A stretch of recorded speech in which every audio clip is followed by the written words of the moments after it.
The Epz K9. Let's talk about it. The Epz K9 is an interesting set. It was priced to come out at around $300, but I think to get it today, it's around $400. It is a 9-driver IEM, single dynamic driver, 8 BA IEM, and this is on loan from the glorious Omar from Audio Amigo Reviews.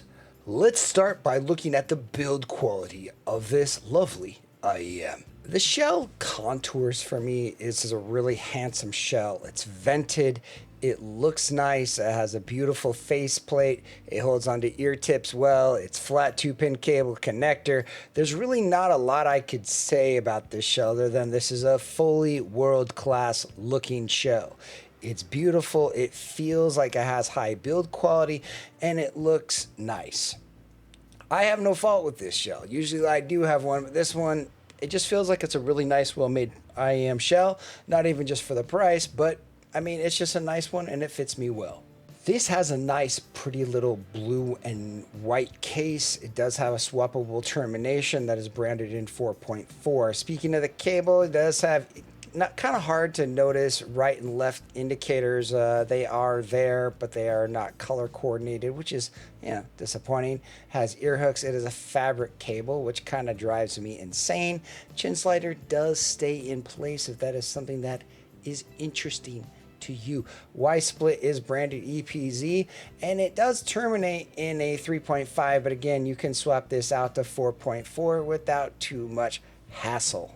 So how does this IEM sound? It sounds pretty good. Its stick hits and Thriller sound slightly sharp and sibilant at around 17.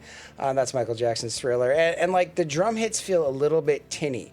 It's an interesting set with a lot of like additional like lower treble, higher upper mids level region that makes it a little bit of a pronounced V-shaped set. Now I don't think it's the best done V-shaped set, but I think it's a good set. It's a nice, well done IEM that I think people are gonna like. But is the tonality something that I'm really enthusiastic about? Not so much. I think this is something that's going to be for people that want this tonality, and it is an interesting tonality, but it's not really for me. It has nice rich bass and it works for me really well, but its mid-range can kind of lack a little bit of clarity with its upper air and treble detail just kind of being okay. Let's look at some graphs. All right, let's look at the graph of the Epz K9. You'll notice very thick mids. So its bass and kind of that mid-range thickness is really there. So it's like it gets maybe a teensy bit, very teensy bit warm. And it does have quite a bit of energy from here, from like 3K to 6K, which is a little bit of a fault. We're going to look at some other IEMs and kind of talk about how this IEM is and how it feels. As far as we look at the other IEMs from Epz, to be honest, I really like the P50. I think it's a fine value. It's not super exciting, has a little bit less bass, a little bit less of a thick mids, but like it does have way less of that mid-range treble, and so I feel like it does a lot very, very well. So like if you were going to blind buy an IEM and think which one of these two, I think the safer bet is the P50. Now, the Epz 530, there's something about this set. It has like this kind of majestic light V shape with warm tonality.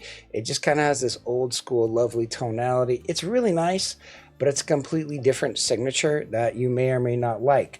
Again, not a studio use, very audiophile tone, but it's an all BA set, so it has a really nice sweetness and richness to kind of its timbre.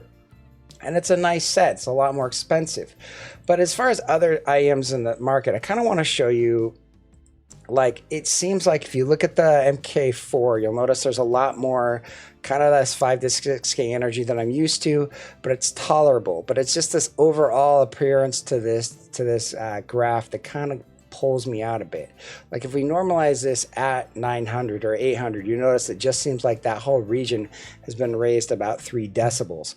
If you look at, say, something like the Afu Dawn X, you'll notice that whole region is just kind of flattened out, a little bit less warmth, a little bit more sub-bass focused, and a little bit more extended upper air treble. It's a really nice set. That's kind of, I don't know, it's a fantastic set that does utilize a little bit of that 3 to 4K region, but like it has a different approach to upper mids as well.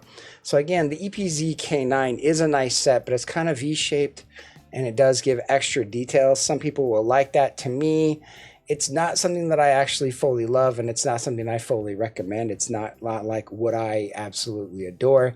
As far as other IMs that kind of have this tonality, like you'll notice something like the Estrella. And I think the Estrella, this problem is it has just exaggerated, crazy upper treble, but you might like that. Its upper mids are pretty well done, and it also has a nice bass shelf, which kind of helps compensate for some of these things. But you'll notice like even has more upper mids than something like the Estrella, but it's like the air, I think, is done in a more effective way, which I think kind of helps save it. But it guys kind of depends on what you're looking for and what you need, but a lot of these IMs are very close. But to me, I probably would go with the K9 over the Jay's Estrella, just because this air sounds a little bit phony and fatiguing after a while, but that's just me. What else is out there? The Softear's Volume. The Volume is a nice set, but again, you'll notice almost exactly the same tonality. But the big thing you'll notice is that there's way more of that 5 to 6K region, way more of that V-shaped style set. And that's just kind of something to note. The upper air is a little bit more relaxed in the volume. The volume I would say is probably a little bit more agreeable of a tonality. I do feel that the bass and the richness in the Epz K9 is better, but it's close. It's very close. And if you have the volume, you're pretty much getting the same style of IM, the Epz K9. And I even kind of say I like the volume better than I do the Epz K9. As far as other IMs right around this $400 price, when you pay this much money, you get stuff like the Zensmager Top Pro. Again, you'll notice that whole 5 to 6K region dipped perfectly. A little bit of extra treble and a little bit of extra bass. That was kind of the fault of the Mager Top Pros, maybe the extra treble for some, or extra air. But I like it. I think it's nice, a nice colorization that's done well. Another one right around this price is the YU9 Chue. Again, a little bit better bass, a little bit more 1K, a little bit less upper mids, but it's just a nice, well-extended set that I think people are going to like. All right, the Epz K9, let's crank it up. I mean, it's fine. It has nice bass. Its mids aren't that great. Its upper treble isn't that great either. It has this nice sound stage. It has a nice IM. There's a lot of nice IMs right around this price. All right, as far as the brand goes, I really like the Epz 530. I think there's something special and majestic about it. But as far as the P50, I mean, it's a nice set as well. The K9 fits in a market for people who really want that V-shaped set, but that's not really me, unfortunately. The market is at a weird spot right now. There's a lot of different IMs out there. This IM does something unique where it trying to hits that nice V-shaped set that other people like, but I think it's an okay set. I think it's beautiful. I think it's interesting, but it's also something that I think is intended to be fun, but for me, it doesn't come across fun. It comes across a little bit bright and a little bit harsh to my ears.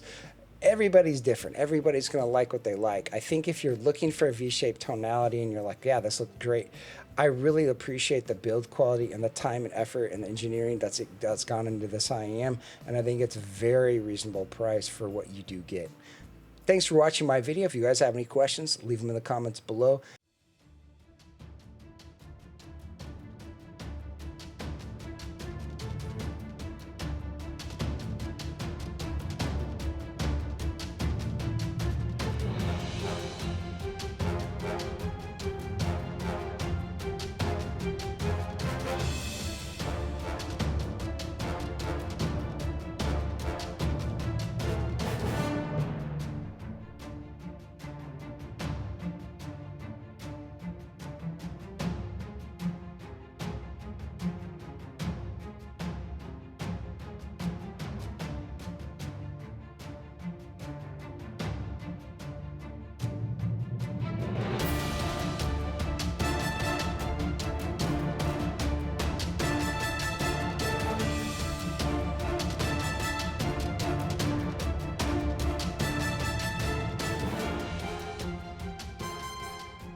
Go!